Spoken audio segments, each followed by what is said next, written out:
Mulungu anafotokozera za chimanga chobulitsa. Makumbukira chimanga chobulitsa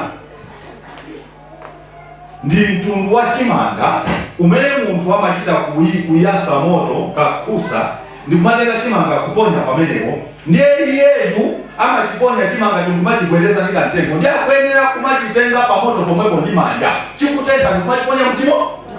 Mulingo wa chimanga umene ndumene chimanga chobulitsa palibenso njira inayi, ukachidikirira chipyerera, ukuyenera kuchitenga udye. Ndiye pali mulingo umene wa chimanga chimene timakazinga choncho chimene tikakazinga timachitira potani tinufuna kuchidikira chipole ndetidachalipoyo. Haleluya. Ndiye mukapata kuchimanga ichi chimawatha kutimo choti mkamwa. Ngati munthu sakuna kumva ndibwino kumpasa mafanizo kuti aziganiza. Ndiye ndifuna ndibwerere kumwambi wa chimanga chobulitsa. Malawi ndimene wakadira. Malawi pano wagwiritsa ntchito chimanga chota kwa malichokezo chimene tunakuyamba ndi Malawi. Ndikuona amene wapanga wagwiritsa ntchito njira ya chimanga chobulitsa imene ndiyovuta ifunga kudya chikutani. Ndikumuona amene wagwiritsa ntchito chimanga chobulitsa chimene akusakwena kuchedwa, akwena kulimbana kwabwino, kulimbana ndi moto, kulimbana ndi chimanga, kupya mkamwa koma choda kusema ndi kuchona chokuti chimangachi chikuoneka kuti mkamwa sichikuzizira. Ndibe sema choda kuisa chimene ndikuchona choda chimangachi atachitenga pamoto wapyazala ndiwo achitenga waponya mtimo, ndiye mkamwa mmalo mopola sichikutani choto ndikuchona chikukolerabe moto chimanga chicha chikukolerabe moto. Malawi ndijani ichi Mungu sana nenele koma chisankho chanu chidachitika sandegeza naye kwa mawu anati chisankho chibwerezere ndiko mara chisankho chino chimene mapanga chino ali kuna amba kuna chisankho chibwerezere kwa mukhala chani ndithokoze kwambiri zimene apanga awo atangoona kuti aluzapo anangotani ndi parliament inalowa sana kavute anangokhala ngati Mulungu anga wathandizebe asayankhule kanthu asapange zimene kulibeko asapange china chilichonse chifukwa munthu sazasita kanthu amasitha ndi Mulungu. Koma chimene ndifuna kuyankhula chimangachi chikukolera moto mkamwa. Ndiye iye amati chibwereze nafusafuso chibwerezedwa bwanji akuti ineyo choti iwe sunanenere. Ngati sunanenere ine sindingasayinire. Ndiye pachipira chachitika mukamakalumbirisa mukamakalumbiritsana umatengedwa mpeni amapasidwa nani nafotokoza asuntani na malumbirsidwa aja anachoka aja apita mkhani anafotokoza zinachitika ndiye zachitika ulendo uno ine sindikumvesa chachitika ndionena kuti mpeni uja uliko kuwili uli wako tupima wona uja ndiye pali wachani chodabwisa apresident amene alipolewa mpeni wako uzimu sana pasidwe ulibe ni nani ulidi muno kumanja mapi sana ubeleke ndiye nimamfusa Mungu chifukwa chani akunda mpasa sine.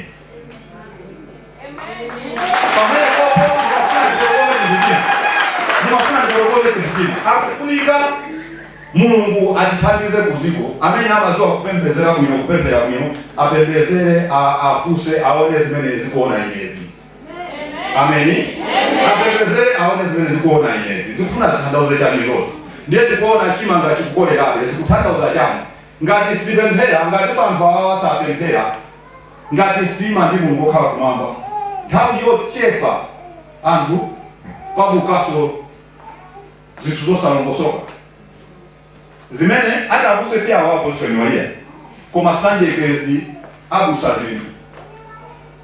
zinthu kunena kuti chichonse zimene amayankhula sichimateka chichonse azikamba kuti apange fulani sichitani ndiye zonse zimene amayankhula zizipita ndikumabwerera mtimo mkamwa momwemo chimene Mulungu akuthandaza zibwerera mkamwa momwemo zimene tsandoze kuti kamphindi kochepa ngati sapembedzera ngati Mulungu satithandiza ziko kamphindi kochepa lipereka ziko ulamuliro umene wabwera kapena koma nene likulamula kamphindi kochepa anthu amba kumva kuwawa mtima wawo kangati kuti mwina kalingane kuchana mamuteka mamukhazika pamalo pamene sakukana lipo anthu amamba kukoma pesa kamphindi kochepa kumva kuwawa koma chachike ndi chani iyeyo kutoko Mulungu okhala ndiopsa kwambiri Mulungu anakukhala koma chikudabwisa sandekezi chikudabwisa atanthu amwe amenewa So wiki hii chimene akuyamba kuti tipembezere mavuto akabwera kumalo wasukwaona kufunika tipembezere mavuto wasakaleko pamene Mulungu sakuyamba chani ndipemphe opposition amene alikolera opposition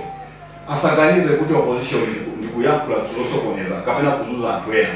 Asaganize kuti zimene apange ndi zimene zithandizire kuti abwereso mdoma. Chifukwa ngati sitipemphera ndikuona anthu awatangokhala mukampini kochepa anzaso ndikulowapo. Ngati singapemphera awu kuyamba ndi Mulungu wafotokoza tikufunika kupempherera dziko lathu. Chimanga chili mkamachi chinayenera kutani kuzizira.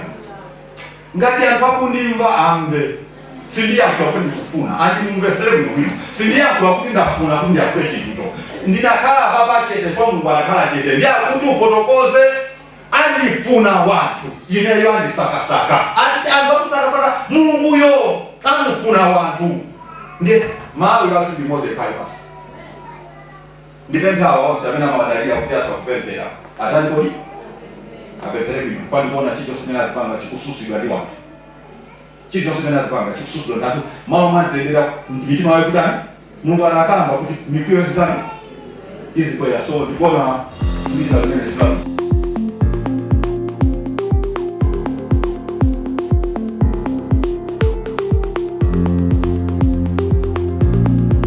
Mungu akuti nditambasule Nyambi isana bwere. Nyambi imene isana bwere kuna chisamu cha 2019. So pano chenjika chimene chichi. Chisamu chamu cha kumene ndikuti chili mkatikati mweni moti apa so pano kaya mawa nkucha kaya ntondo pano kaya liti. Ndiyo kuti khala tikukavota pali china Mulungu anafotokoza anati pali mwambi wauze wanthu mwambi ukuti uzibwera mwambi umene kuti uzipezeka chifukwa cha kusamba kwa ana Israeli kusamba kwa mwana wina Palestina kusamba kwa mwana wina wa kwa Igupto kusamba kwa mwana wina wa Malawi kusamba kwa imeyo nyama ukapha chibwana chikakutani chizakula mwambi umene ngumene lero kutani lero tili musenda ndio unabera mwambi wina amatima ngachona ni baada amati ngabere pani Malawi pasenda amatano ngati chimene ana chizala tonena kuti teni inu radio muzifotokoza pano ipawa otanyawa inu za mipingo muzifotokoza inu za ucheni inu ucheni ngeti pange yo Malawi hakuna atimbe chimene jachiza kuziko kasipiti kamene kajakalowa mzimu umene walowa ndikana pali posaka ni pasiku wana akangoti magalasi akulowa galasi achosa muchina chichoso boma ndiye kuti sopano kuti lichenda mmene limaendera mwabwinobwino lizowa chani lizowa kugwedezana kukangana kumenyana matiegasi kutani kukanya zinthu ndimene liendera chani ndimene amanena tumu ndiye chimanga chota ndimene ndi Mulungu wa chimanga umene sichoika mtwala kukazinga ndikupula ndikambale ndikuti anabetha abengo tiye ndikana pasani isi chimene cho umango utakasa kuchosa pene konkama utakasa ndimene Malawi yake so asalabu ya ndizine zikujitika hayi ndimanga chota njiji ni mtundu wako wa chimanga ndimene anasanga mamuzi wa Peter Mutalika maisha kusha control china chilichose kani mafuta kani chani kani kwenda kwa mtego maisha control osana ngizenu koma Mungu anali awawa uzani kuze ito stop masalo akone uja kuona koma bongo ile bokana akoni kwa ngati alipatende sadi titende kwa kuze akuyesesa wana amuna makonze dwai chichi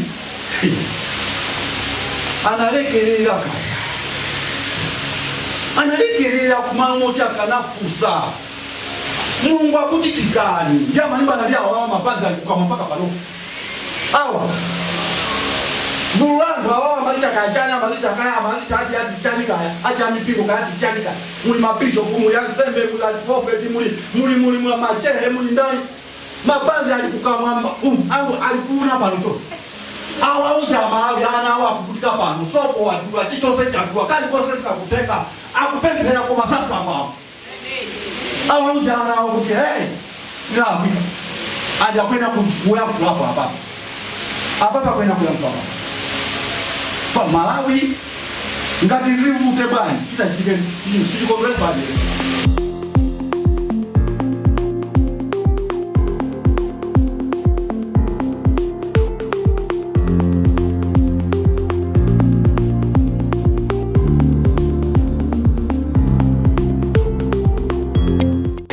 Malawians have voiced anger after newly elected President Lazarus Chakwera unveiled a cabinet that they said was tainted by family ties.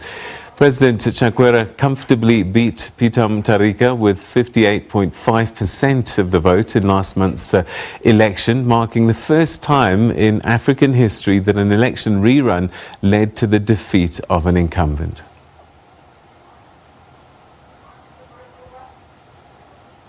On Wednesday night, the new president announced a 31-member cabinet that included 6 figures who were related to each other, although not to the president. The new Labour and Health ministers are brother and sister, whilst the incoming Information Minister is the sister-in-law of the new Deputy Agriculture Minister.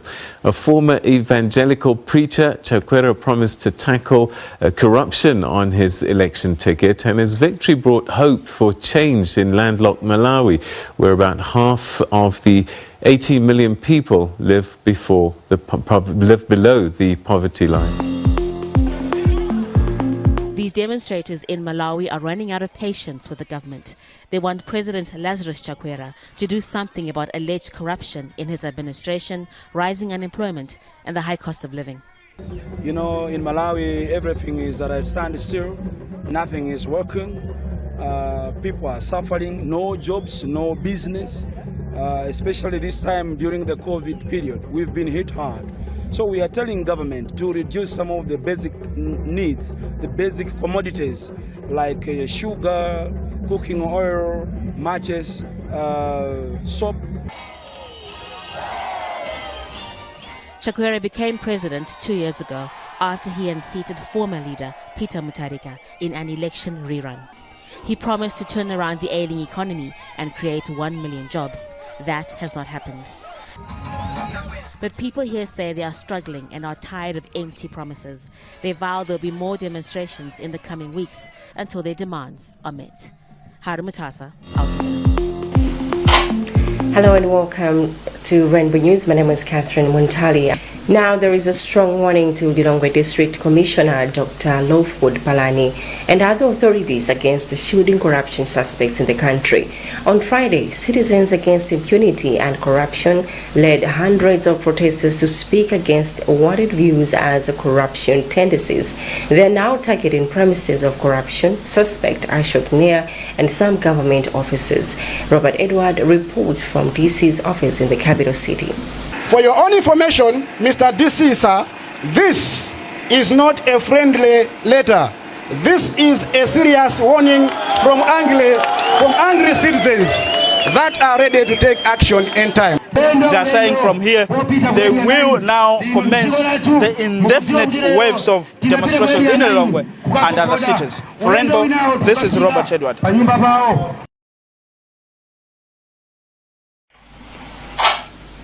But some pockets of violence partly diluted the anti-corruption demos. For a full account, here is Leah Maligano. Corruption remains high in Malawi, with senior government officials and ministers implicated too. It's the cancer that keeps robbing the majority poor of improved services. Frustrated with the deep-rooted problem, hundreds of citizens have been flooding the country's streets demanding action. And on Friday, a grouping Citizens Against Impunity and Corruption led protesters to demand answers from the Lilongwe District Council. I'm demonstrating because prices of commodities have gone up. If I go to shop, the same thing I was buying 500, now they have gone up to 5,000. These people got pissed off with the council's cancellation of the Wednesday demos. This time, the DC, Dr. Lawford Palani, is their new target. From the start, the protesters maintained peace, but there were some pockets of violence.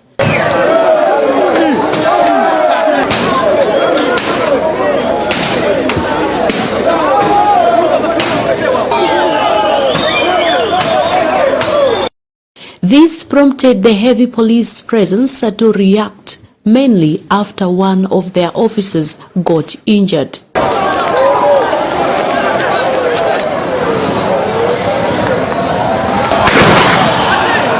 Joshua Chisambele, one of the organizers, fought the tear gas firing while sounding apologetic. But be as it may, we are not intimidated. The protesters are also demanding that corruption suspect Ashok Neya withdraws his court case against Anti-Corruption Bureau Chief Martha Chizuma. Neya is a business associate of Abdul Zuneth Sata, a big corruption suspect believed to have indulged in a serious organized underhand dealings with senior public officers, politicians, including ministers in the Tonse-led government. For Rainbow News, this is Leah Malikano.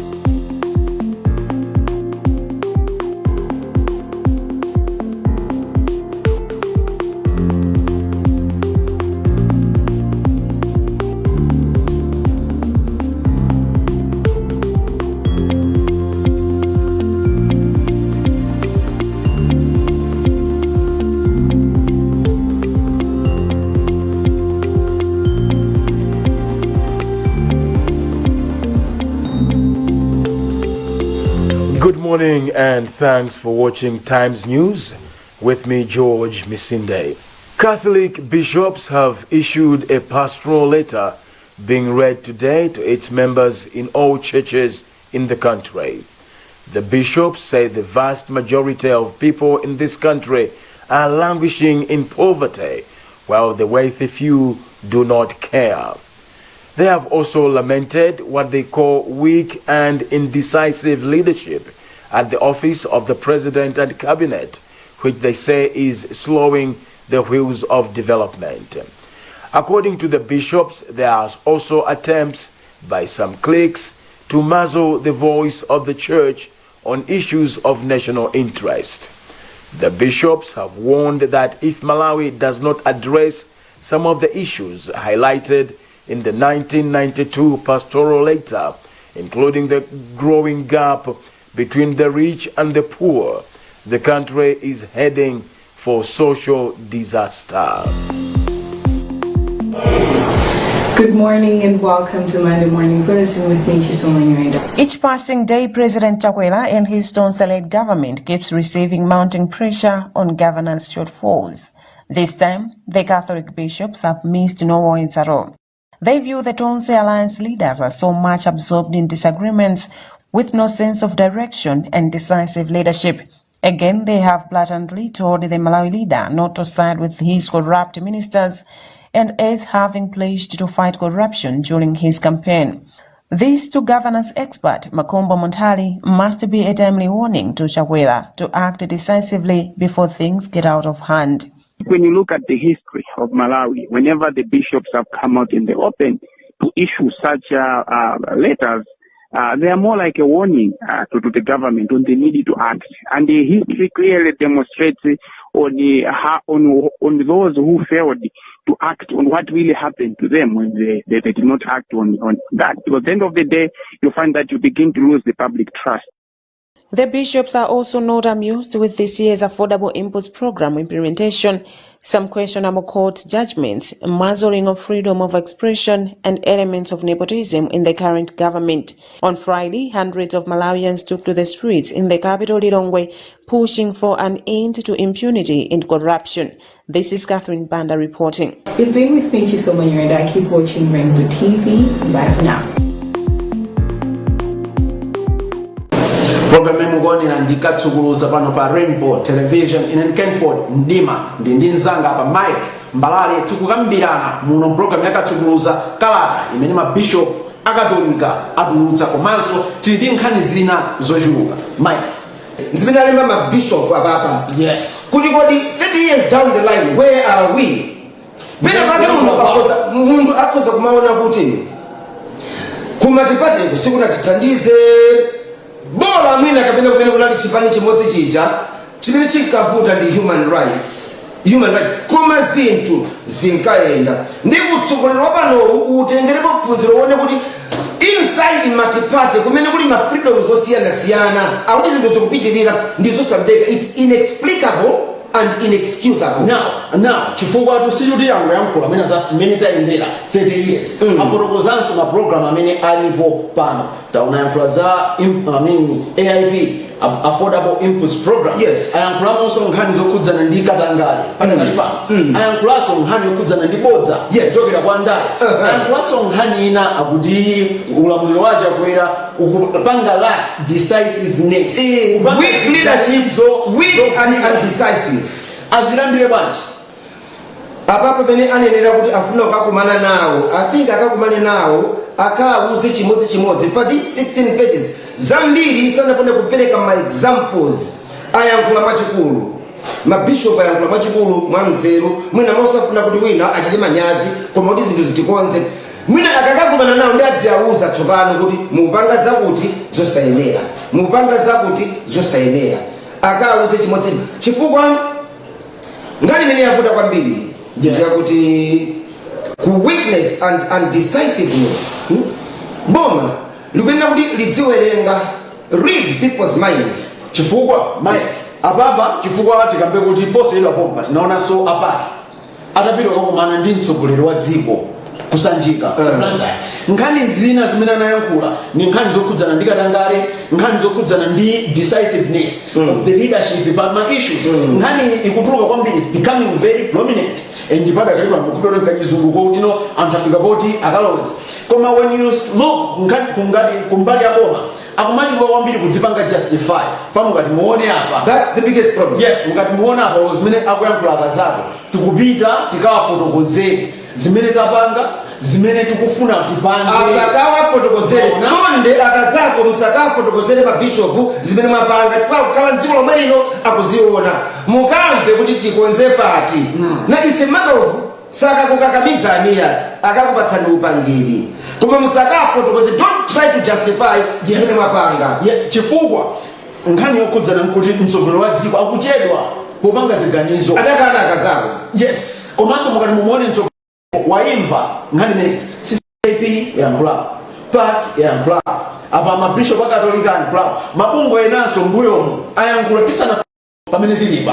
Now kubwera solo nkhani yokhudzana kuti ngati kuti kukanga titsanko kukondera kulipo anthuso ayankhula mamukati muone zimakangati kuti zonsezi akuyankhula kuboma limene sili kumva. Koma chimene ndingapemphe pano kuti this is their last chance. Zaka ziwiri zadutsa zakhala zitatu. Yes. And zitatuzo mkatikati mwa chaka chimene chachitatu kapena cha 4 adziganiza za campaign. In fact it is not chitatuchi.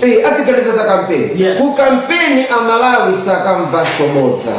Chifukwa amai ineyo pamene pamandandaulitsa makamaka nkhani yokhudzana ndi decisiveness nkhani yaikulu nena kuti mwina ndingomaliza before you come in. Yes. I was saying he has a last chance. Yes. Ababa, the president and nobody else. Yes. Abwana, Dr. Lazarus Chakwera. Abwere poera. Ndikuwa masula amalawi. There are so many things. Palizambiri zimene antu akuona kuma mwina angodikira. Ananena zachepetsa mphamvu. Inde. Panopo angodicheti.